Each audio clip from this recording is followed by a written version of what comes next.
Ça va vous paraître fou, mais moi Avatar, j'aime bien ça. What a twist! C'est la série qui m'a donné l'amour de l'animation, c'est la série qui m'a donné envie de parler d'animation sur YouTube, et plus généralement, c'est ma série animée préférée. C'est une saga hyper intéressante, avec de très bonnes thématiques, de très bonnes histoires, de grandes leçons de vie, une animation au cordeau, et la simple existence du personnage d'Hiro est suffisante pour maintenir en moi une once d'espoir en l'humanité.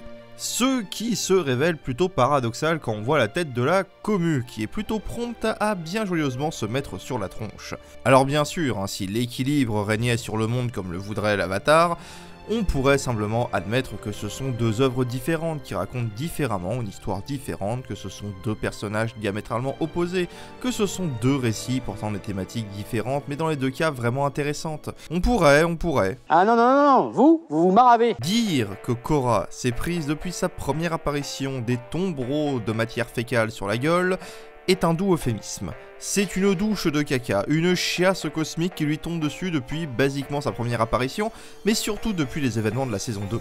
Alors bon, je noircis un petit peu le trait là, d'accord, on n'est pas au niveau des crachats reçus par un personnage qui oserait être une femme ou un personnage noir dans Star Wars, ou au level de délu humain dont font preuve les fans de Caitlyn Darkhan, qui pardonneraient n'importe quoi au personnage parce que lesbienne Pinochet fait bisous avec Muscle Girl le social traître. Mais ouais, par contre, je peux vous assurer que en tant que fan du personnage, que des critiques à la con sur Korra, j'en ai bouffé plus qu'à mon habitude. Et pourtant, j'y avais cru, naïvement, comme la bonne pomme que je suis, j'avais cru que le débat était bouclé. En même temps, la série, elle est bouclée depuis 2014, ça fait 11 ans.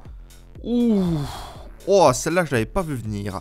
Non, cette information ne me plaît pas, elle est donc fausse. Mais voilà-t-il pas qu'un nouvel Avatar est annoncé. Après des années de silence et de roadmap plutôt foireuse, on va quand même dire ce qui est, Avatar Studio revient vers nous. Et les infos, elles sont sympas aussi. On apprend le titre de cette nouvelle série, on a un aperçu de notre nouvel Avatar et quelques lignes de pitch qui nous laissent comprendre que tout ceci va avoir une ambiance bien différente de Korra ou du dernier Maître de l'Air, vu que tout ceci va fortement pencher du côté du post-apo.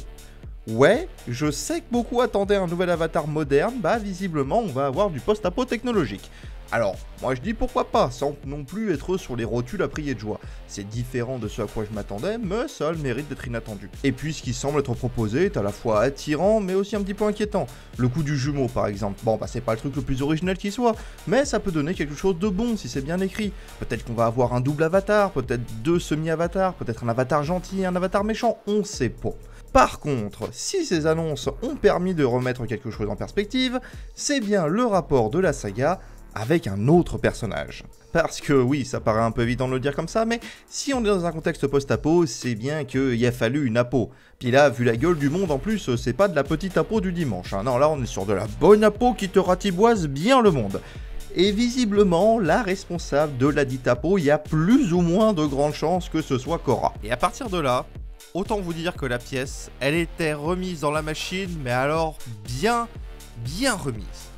Donc aujourd'hui, pour me détendre un petit peu, après le travail colossal que m'a demandé la dernière vidéo sur la Black Animation, d'ailleurs allez la voir, je vous jure, c'est vachement bien, et oui, je fais ma propre pub parce que je suis chez moi, je fais qu'est-ce que je veux, je vais me détendre un petit peu en revenant à mes premiers amours, et on va voir pourquoi tout le monde déteste Korra.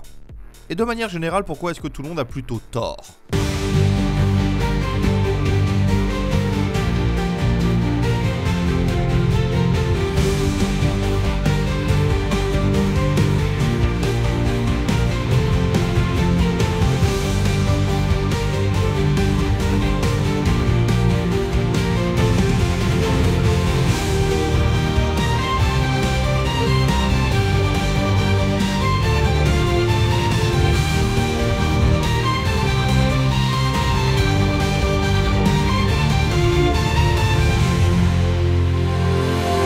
Je pense qu'il serait bien de commencer avec ce qui revient le plus souvent. Korra aurait à elle seule mis fin au cycle de l'Avatar. C'est vraiment la première grosse critique qui tombe quand on parle du personnage, le plus gros truc qu'on lui reproche. Alors, déjà, je pense qu'il faut être honnête, c'est pas vraiment le fait que Korra perd sa connexion avec les anciens avatars qui gêne vraiment ses détracteurs. Ce qui gêne, c'est surtout que ce soit Aang qui disparaisse, c'est que ce soit la figure nostalgique de l'ancienne série qui disparaisse d'un coup, laissant l'audience toute seule avec ce nouveau personnage. Encore une fois, et vous devez commencer à le sentir que c'est quelque chose qui m'énerve, c'est pas vraiment le personnage en lui-même, comme on va le voir, qui est le problème. Le problème, c'est la nostalgie des gens et ce putain de memberisme ambiant qui semble flinguer tout rapport avec quelque suite que ce soit d'une œuvre populaire. Mais certes, on lui reproche d'avoir détruit ses anciennes connexions. Et à entendre ses détracteurs, c'est presque comme si Korra avait toute seule, du haut de son arrogance supposée, détruit son lien avec les autres avatars de son plein gré juste pour le plaisir de faire chier le monde. Alors, je pense qu'il est déjà bon de rappeler que ce drame, c'est pas franchement de son fait. Certes, elle est en conflit avec ses vies passées et leur avis, mais bon, big news, tous les avatars l'ont toujours été. Et la perte de ses vies passées, pour elle comme pour le public, c'est un drame, et elle est tout aussi victime que votre nostalgie. On pourrait alors dire que ce sont ses erreurs qui ont mené à se retrouver dans cette position. Alors oui, pour le coup, c'est pas faux. Mais déjà, reprocher à un personnage que ses souffrances et ses traumas proviennent exclusivement de ses propres erreurs et exclure complètement les facteurs extérieurs développés par la narration, comme Oméga Hasard, la personne qui détruit réellement ses connexions, c'est du même level que de demander à une victime d'agression ce qu'elle portait. Et aussi, il est toujours bon de rappeler qu'un personnage qui n'échoue pas et qui ne fait jamais d'erreur, c'est tout l'inverse d'un personnage intéressant. Non, parce qu'il faut quand même être honnête aussi dans notre rapport à la pop culture. C'est quand même fort de café de reprocher à un personnage de faire des erreurs, quand t'as pas si longtemps que ça, et surtout à l'époque où sortait Korra, t'avais la planète entière qui chiait à la gueule de Rei pour être une Marisou de l'enfer qui ne fait jamais d'erreur. Mais ça, le concept de Marisou, vous allez voir, on va y revenir. Et puis, il y a un peu d'hypocrisie là-dedans aussi, soyons honnêtes. C'est pas comme si Korra voulait que ça arrive. Non, pour le coup, un perso qui détruit volontairement son lien avec les avatars du passé parce qu'il n'est pas d'accord avec l'un des avatars, ce serait plutôt Aang, justement. Alors oui, je sais, ça fait un peu péteux de sortir les comics comme argument, mais quand ça fait des années que je vois cet argument tourner pour pourrir le personnage de Korra, admettez que le fait que Aang, qui est au contraire loué comme un personnage absolument parfait, en soit lui-même coupable, et lui pour de vrai pour le coup, c'est tout de même cocasse. Et si je voulais faire encore plus péteux, je pourrais dire que le côté moralisateur que l'on reproche à Korra, comme quoi elle respecte rien ni personne et veut toujours tout faire à sa manière en n'écoutant pas les autres, et bah voici Aang qui cherche à virer des gens de chez eux et qui manque de déclencher une guerre au passage, tout en le menant à presque buter Zuko. Ici vous avez quasiment la même situation également, où il entrera en conflit avec Toph, parce qu'il ne veut pas voir le monde évoluer. Alors non, bien sûr, je suis pas en train de vous dire que Aang est en fait un salaud, bien sûr que non. Mais faut juste être honnête dans ses critiques. Aang a fait des erreurs en son temps et avait ses propres défauts. Korra a fait des erreurs en son temps et avait ses propres défauts, tout comme tous les avatars de tout temps. C'est justement ça qui les rend attachants, ces personnages. C'est pour ça qu'on aime cette saga à l'origine.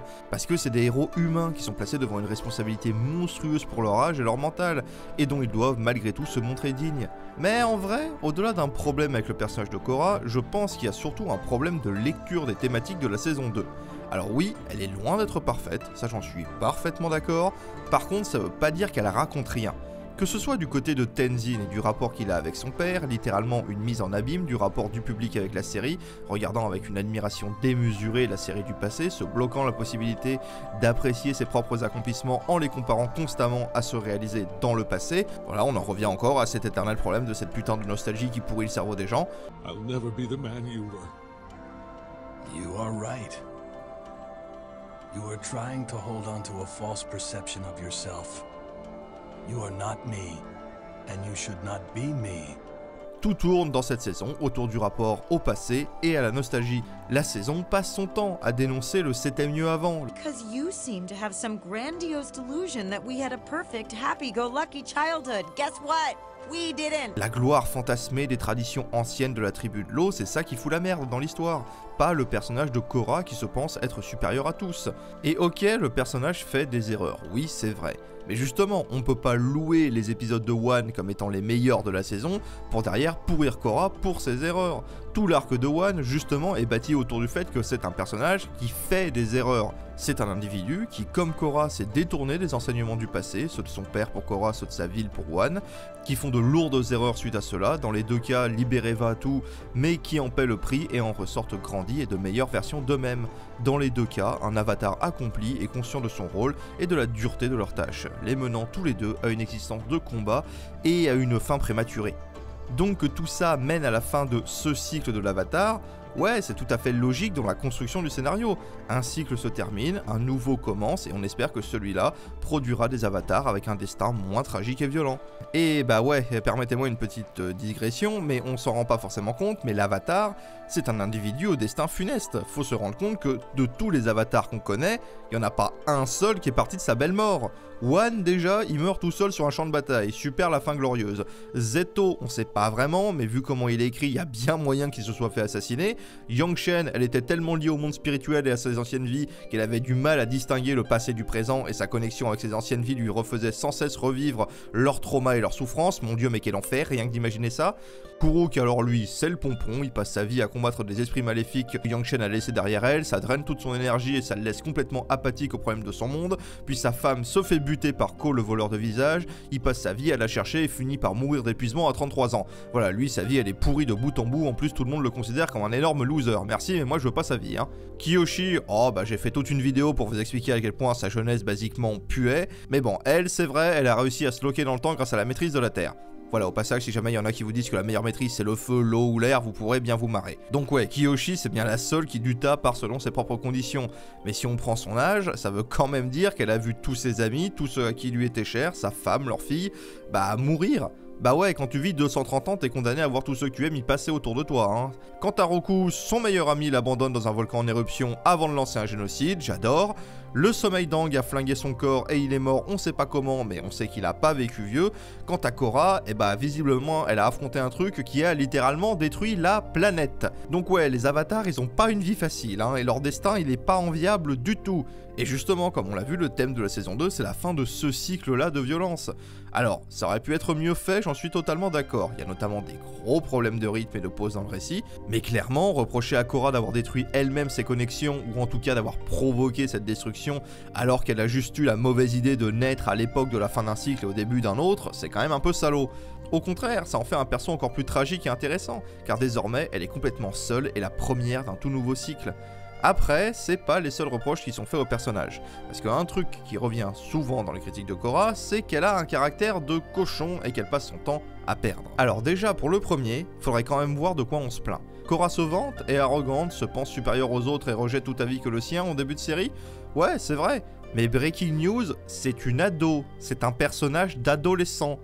Non, je sais que ça paraît évident dit comme ça, mais ça en reste pas faux pour autant. Korra, c'est une ado à qui on a mis une montagne de responsabilités sur les épaules bien trop tôt dans la vie, qu'on a promis à un immense destin tout en la coupant totalement du monde extérieur, et qui réagit à ce monde extérieur avec ce qu'on lui a donné. Quant au fait de se plaindre un peu trop de sa condition et de ce qu'elle vit, est-ce qu'on peut rappeler ce que cette pauvre fille se prend dans la gueule ? Non, parce que quand même, en moins de 4 saisons, Korra, elle se fait mutiler par Amon, puis elle se fait manipuler par sa propre famille pour au final se faire battre par un mec qui détruira ses connexions avec ses anciennes vies. Le plus grand criminel de son monde, un mec qui fait péter de trouille des personnages comme Lin, Suyin, Tonrak ou encore motherfucking Zuko tente de l'assassiner en l'empoisonnant au plomb. Un empoisonnement qu'elle traînera 1 an complet avec elle et qui en plus d'un sévère PTSD lui retirera la possibilité d'accomplir l'unique rôle pour laquelle la société l'avait élevé, lui annonçant même au comble de l'horreur son possible remplacement par les maîtres de l'air, tout ça la menant à se faire cordialement latter la gueule par Kuvira et mise face à la possible inutilité totale du rôle autour duquel toute sa vie avait été bâtie. Je veux dire, elle a quand même 2-3 raisons d'avoir des traumas cette pauvre fille. Et au passage, on le rappelle, un personnage traumatisé n'est pas forcément un personnage faible, ce que les haters du personnage ont visiblement du mal à comprendre, alors qu'ils ont pourtant Eren fucking Jaeger en PP Twitter. La logique me dépasse. Alors évidemment, je veux pas jouer au jeu de c'est qui a le plus souffert dans sa vie, parce que c'est complètement con. Mais clairement, Aang, il l'a eu un peu plus facile durant sa vie. Et bien sûr, je dis pas ça pour dénigrer le personnage de Aang, comme je l'avais dit il y a longtemps. Aang, c'est quelqu'un de bien qui apprend à être un avatar, alors que Korra, c'est un avatar qui apprend à être quelqu'un de bien. Et puis, je pense qu'il faut aussi qu'on aborde l'éléphant dans la pièce. Alors, je sais qu'on vit une période de merde où le moindre couillon peut aller vomir sa bile sur le net dès qu'un personnage commet l'irréparable péché d'être une femme dans une œuvre de fiction. Mais non, je ne dis pas que tous les détracteurs de Korra sont des gros misogynes homophobes. Même si, soyons honnêtes, l'accusation de misogynie reste quand même valable pour un certain nombre d'entre eux. On sait tous que si le personnage de Korra avait été masculin, elle se serait pas pris le quart des critiques que ses détracteurs lui envoient au nez. Et puis d'ailleurs, c'est pas que moi, Coinknar, l'islamo-coco-wokiste de service qui vous dit ça. Même les créateurs en sont conscients de cet état de fait. Par contre, et je ne lâcherai pas ça, je pense clairement que cette hate que se prend le personnage, et soyons honnêtes, la vraie raison qui me pose à développer le sujet, c'est bien plus l'effet pervers d'un éternel memberisme qui n'en finit pas de pourrir tout ce qu'il touche. La légende de Korra a ses défauts, bien sûr qu'elle en a, et parfois même des gros, hein. L'abandon de la thématique des égalitaristes par exemple, la mise de côté totale du personnage de Katara, le rythme global de la saison 2 qui reste au final bien trop irrégulier, ce putain de robot géant qui n'a rien à foutre là dans la saison 4, les romances un petit peu trop présentes au début de la série, avoir fait de Toph une flic, ce qui ne fait absolument aucun putain de sens. Pourtant, la majorité de ce que l'on reproche à Korra, c'est pas ça, hein. Et particulièrement aujourd'hui, avec cette annonce de la nouvelle série, les critiques que l'on lui fait, elles sont bien plus à base de comparatifs avec l'ancienne série que de critiques légitimes sur le personnage. Et puis bon, en plus, on a vu que certaines de ces critiques légitimes, elles sont pour beaucoup sacrément hypocrites. Ce qu'on reproche à Korra, en fait, c'est de ne pas avoir la même déférence que nous, le public, avons envers Aang. On lui reproche de ne pas agir comme lui aurait agi, ou encore d'être responsable de sa disparition. Et pourtant, la série a beau répéter l'inverse sur tous les tons, ça veut visiblement pas rentrer dans le crâne de certains. L'absurdité du memberisme dans toute sa splendeur, ou le souvenir de ce qui a été, prévaudra toujours sur ce qui suit. Et vous pouvez être sûr que la prochaine série, et ça je suis prêt à le parier, subira le même traitement. Déjà, le personnage principal sera de couleur et handicapé. Rien qu'avec ça, vous pouvez être certain que vous allez avoir les anti-wokistes apolitiques et pas du tout racistes qui vont pleurer plus de sel que la Camargue. Et puis en plus, elle va être accompagnée d'une femme. Non mais vous imaginez le scandale. Mais surtout, et je vous le garantis, ceux que nous allons appeler les memberistes à partir de maintenant vont encore venir pleurer que la série respecte pas Aang, que Aang il aurait pas fait ci, que Aang il aurait pas fait ça, alors que probablement Aang ça va faire 200 ans qu'il est mort, que quand même Aang dans la série originale il aurait fait ça, c'était un meilleur héros et patati et patata. Et ça, que la série soit bonne ou non, hein, on va devoir les bouffer leurs critiques de merde. Pourtant on l'a vu, hein, Aang, pour tout l'excellent héros qu'il est au sein d'une série qui reste toujours un chef-d'œuvre inégalé, bah c'est aussi un personnage humain rempli lui aussi de défauts. Il fait autant d'erreurs que Korra, si ce n'est des pires dans les comics, et c'est pas grave. C'est pas ça qui fait de lui un mauvais héros ou un mauvais personnage, au contraire, ça le rend bien plus vivant et attachant. Par contre, faire que les défauts que nous admettons tous être de bons ressorts narratifs chez Aang devenir magiquement des défauts impardonnables quand c'est Korra qui les a, là on touche à une hypocrisie stupide, alimentée par une nostalgie mortifère qui recouvre la pop culture moderne. Vraiment, faut que le monde arrête de diviniser le passé comme si tout ce qui était avant était fait d'or et d'argent. Cela dit, Korra soulève un point intéressant sur la manière dont les fandoms et internet traitent les personnages féminins. Est-ce que vous connaissez la Marisou ? Si, vous savez, cet archétype de personnage qui semble universellement être détesté sur le net, ces personnages féminins surpuissants qui n'échouent jamais et à qui tout est servi sur un plateau d'argent. Et si c'est parfois une critique légitime sur des personnages effectivement mal écrits, ça a malheureusement fini, comme beaucoup d'autres termes, par devenir une coquille vide de sens que des vieux mecs avec une barbe mal taillée et un fedora délavé balancent derrière leurs écrans dès qu'un personnage féminin a l'audace de réussir quoi que ce soit dans sa propre histoire. Alors, déjà, faut quand même dire que la critique de la Marisou, même quand elle est légitime, elle reste de par sa nature assez hypocrite quand même. Suffit de voir le traitement de son pendant masculin, le fameux Garissou, pour s'en rendre compte. Une très bonne technique pour faire ça, et je vous la donne, celle-là elle est gratuite. Vous prenez n'importe quel personnage de Marisou décrié par 4chan et Twitter. Vous transportez ce qui, selon eux, fait du personnage d'une Marisou sur des personnages masculins. Et généralement, vous avez le héros de n'importe quel actionneur réganien ou film d'action ricain de ces 50 dernières années. Je veux dire, la pauvre Daisy Ridley va sans doute se bouffer des critiques sur sa raie pendant des années. Attendez, je vais refaire cette phrase. Donc, Daisy Ridley va certainement se bouffer des critiques sur son personnage des derniers Star Wars pendant le reste de sa carrière, alors que j'ai pas souvenir d'avoir vu des acteurs comme Statham, Diesel ou même Cruise se bouffer le 10e de ces critiques, alors que la quasi-totalité de leur carrière consiste à incarner des énormes garissous de l'enfer. J'encule la gravité! On en revient à la critique de Marisou, même si elle est parfois légitime, ça reste une critique intrinsèquement misogyne de par son utilisation et l'hypocrisie de sa formulation. Et alors là, on pourrait se dire « Ah, bah Korra, ils doivent adorer, non ?» Je veux dire, Korra, à ce stade de loose au niveau du personnage, on n'est pas sur une Marisou, on est sur l'incarnation de l'antithèse de la Marisou. C'est un perso féminin qui perd. Mieux, c'est un personnage féminin en position d'autorité et plein d'arrogance qui se fait systématiquement ratatiner par le monde autour d'elle. Ça devrait être le rêve de ce genre de critique. Là, on touche presque au fantasme crade pour ces gens-là. Sauf que non, Korra est, à votre grande surprise, systématiquement présentée comme l'incarnation de Satan chez ces gens-là. Je sais, j'en ai la barbe qui frétille de surprise tellement je m'y attendais pas. Selon eux, Korra est à la fois un personnage trop faible et à la fois une Marisu. Not only are you doing everything wrong, but also everything is your fault. Et attention, je le répète, mais là je parle pas de la commu Avatar au sens large, qui ont, comme on l'a vu, des critiques plus légitimes, même si je les trouve également aussi foireuses qu'un peu mal digérées, mais qui restent des critiques émises par des gens en possession d'un cerveau. Là, je vous parle des critiques puantes, des vraies critiques d'incel de merde qu'on peut trouver sur des sites que je ne nommerai pas, mais que vous devez connaître, sur lesquels j'ai perdu beaucoup trop de temps et de neurones pour la préparation de cette vidéo. Oui, je souffre pour vous, vous avez pas idée. Donc oui, bien sûr que oui, les critiques de Korra ne sont pas tous d'infâmes crasseux avec une barbe mal taillée et un fedora mal coupé. Cela dit, au-delà du fait que ce genre de discours infecte de plus en plus les espaces numériques, et y trouve une audience toujours plus grande, à mon plus grand désespoir, bah ça reste un axe intéressant à analyser et qui a le mérite d'exposer clairement la faiblesse de l'argument de la Marisu et son hypocrisie. Parce que pour ces gens-là, qu'un personnage féminin soit fort ou faible, qu'il soit bien ou mal écrit, qu'il évolue par d'incessantes victoires ou de constants échecs, qu'il soit conventionnellement attirant ou non, ça n'est jamais la véritable naissance de ces critiques. C'est pour ça qu'elles ne sont que très rarement valables et que globalement, vous pouvez vous en foutre. Vous, le public, et vous, qui ne regarderez pas cette vidéo, j'en suis bien certain, les gens qui font les séries. Parce que ce genre de critique sur des personnages féminins, c'est sans fin. Un personnage est trop fort, paf, Marisu. Un personnage est faible et évolue par ses échecs, paf, le perso est nul. Les gens qui émettent ces critiques ne veulent juste pas voir de personnages féminins. Leur avis, il est pas valable. Arrêtez de les écouter, de tenter d'attirer ces gens. Vous ne les voulez pas comme public. Alors, est-ce que je viens de vous tenir la jambe pendant 10 minutes pour conclure un « ça ne sert à rien de prendre en compte les critiques des droitos de Twitter » Oui. Est-ce que ça va les empêcher de les faire Non. Est-ce que débunker l'hypocrisie absolue de l'expression Marisu va faire avancer le schmilblick? Non plus, mais moi, ça me fait du bien. Écoutez, c'est l'été, il fait chaud, ça m'énerve, alors je me détends comme je peux. En vrai, et là je m'adresse de nouveau à ceux qui ont des critiques plus légitimes sur le personnage de Korra, vous avez totalement le droit de détester le personnage. Dieu sait que je vous ai égrené les défauts du personnage et les défauts de la série. Et puis parfois, bon bah y a des persos, juste ça colle pas et on n'y peut rien. Ça, je n'ai aucune légitimité pour vous l'interdire. Par contre, je pense que beaucoup n'aiment pas le personnage, voire carrément le détestent, non pas parce que vous vous êtes fait votre propre avis, mais parce qu'on vous a dit de détester ce personnage.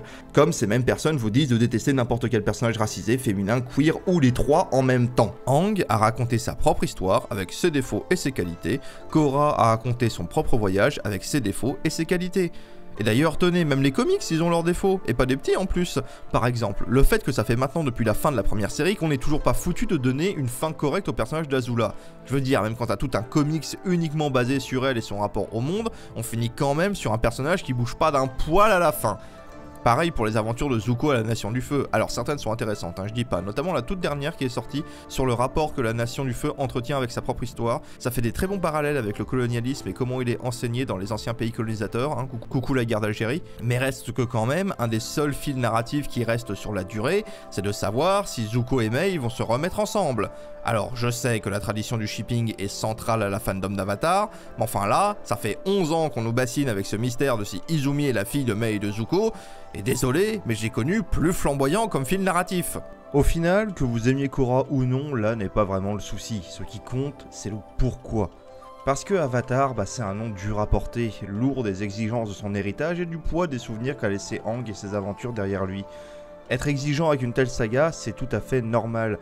Mais être exigeant ne veut pas dire être hypocrite ou malhonnête sur ses arguments. Est-ce que tout le monde déteste Korra? Au final non, bien sûr que non. Les bagarres de chapelle auxquelles je participe de fait sont bien la preuve que ce personnage a ses supporters comme ses détracteurs. Mais je pense que si on doit s'engueuler, autant s'engueuler avec de vrais arguments. Se taper dessus avec joie et bonheur, avec raison et passion, sans sombrer dans les plus puants des arguments portés par des gens dont la puanteur aurait en temps normal empêché les gens normaux d'avoir quelques interactions sociales, que ce soit avec eux. Et sur ces bonnes paroles, je vous souhaite de bonnes bagarres dans les commentaires sur est-ce que Korra c'est mieux que Avatar ou pas. Je vous souhaite une bonne survie en ces temps de domination météorologique de la Nation du Feu, et je vous dis à bientôt, et salut!